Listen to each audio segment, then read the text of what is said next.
Hey folks, welcome back to My Kitten Reads. I'm Eleanor, and this is my Dewey's Ret 24-hour readathon TBR. So it's more of a selection of options rather than a strict TBR this year. Dewey's readathon, you have seen me before. I've done it heaps of times. It happens twice a year, although this year 3 times because there was a reverse readathon in July, I think. But it's a 24-hour readathon that runs in October over a weekend, and basically the thing with it is that everybody starts at exactly the same time around the world. They've got a little app where you can go and check what your start time is, and then it runs for 24 hours and stops at the same time all around the world.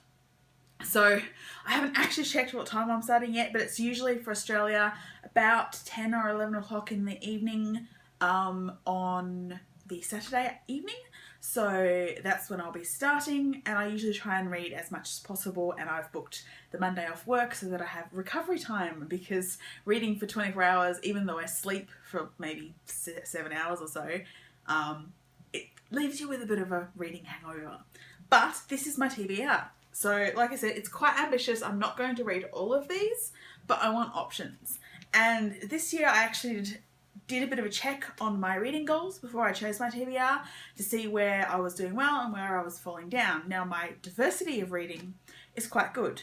My specific reading goals in terms of reading series, collections and anthologies and biographies, not doing quite so well. So that's what I have focused my TBR on.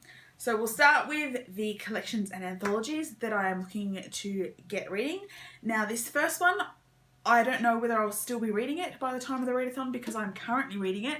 It is Mother of Invention, edited by Rivqa, Rafael and Tansy Rayner.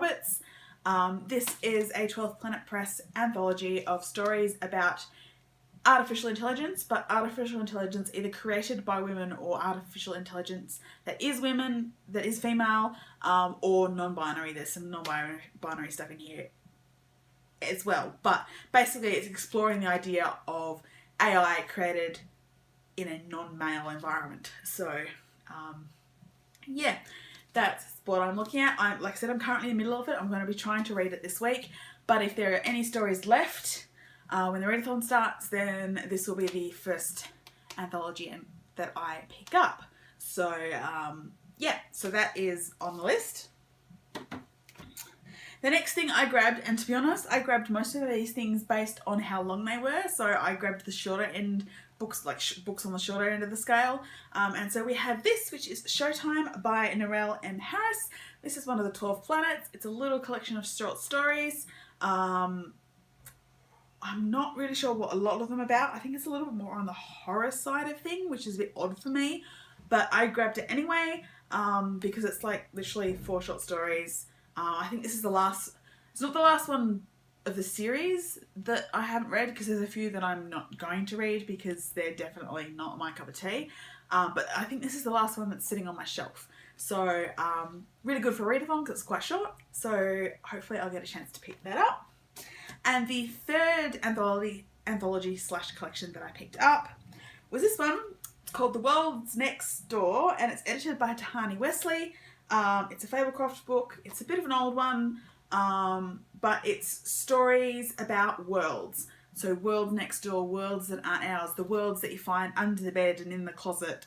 And so there's science fiction, there's horror, there's fantasy, and they're just worlds. So it doesn't look too long, so I'm really looking forward to picking that up and checking out what some of these stories are about. So yeah, that's my other option for anthologies and collections for the readathon.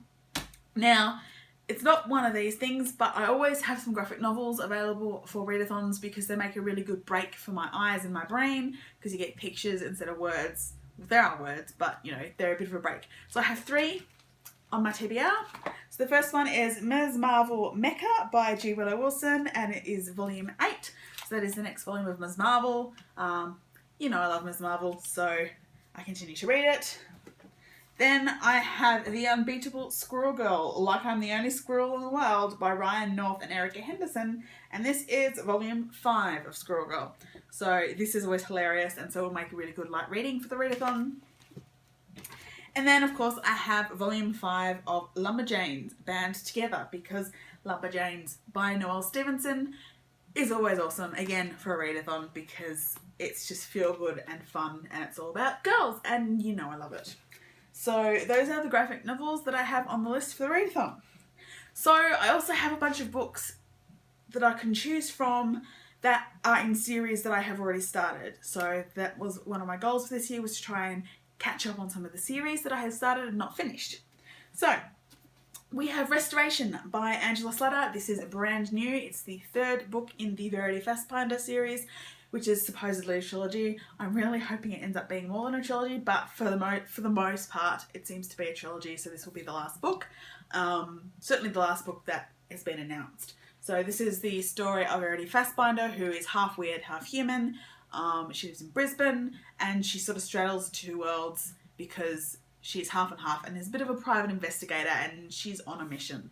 So, yeah, that is the third book in that series. So I'm really looking forward to reading this, actually. I really love this series. So that might be one to pick up. One I probably will pick up is Binti, The Night Masquerade by Nnedi Okorafor. This is the third in the Binti series of novellas from Tor.com.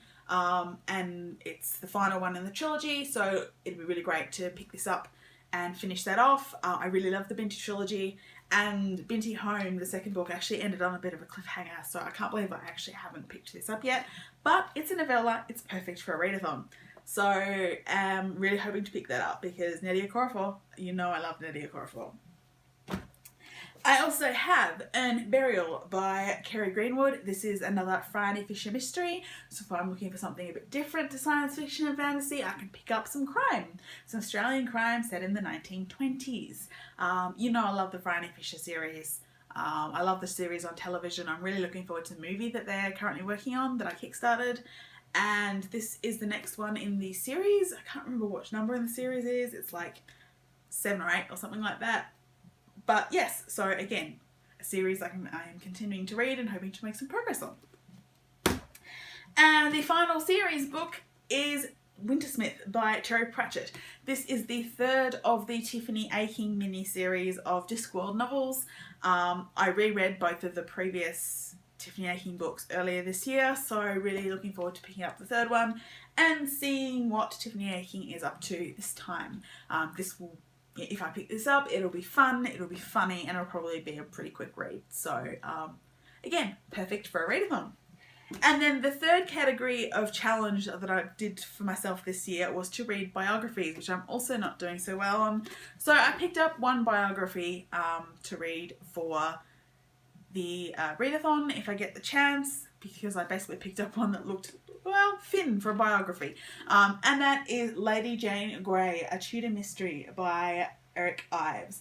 Now, I've probably mentioned it before in another video that Lady Jane Grey is, I find one of the most intriguing characters of British history.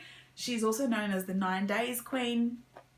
She was never crowned, but other people wanted her on the throne after her cousin Edward passed away, as in Henry VIII's son. So she was distantly related, and so her father-in-law in particular wanted to put her on the throne. But it didn't last because Queen Mary swept in and took over. So this is a book about Jane Grey, which I would count as a biography. It's a historical biography. And so yeah, if I can get the chance during the readathon, I'd really like to pick this up, because favourite historical character, can't do much better than that. And that is the massive kind of pile of books that I am hoping to read in 24 hours. Like I said, I probably won't read all of them because I'm going for sort of longer books than usual this time.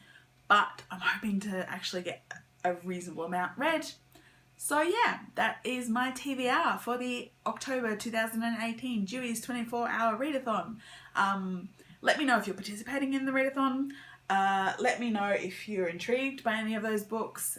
Don't spoil me if you've read them, but let me know if you thought they were good. I'm babbling a bit today, sorry. But yeah, so 24-hour readathon. As usual, I will probably be vlogging it. So hopefully not long after it's over, you will see another video which will have what I did actually read. and I'll try and get as many of those books done as possible. And yeah, I guess I will leave it there. See you all again really soon. Bye.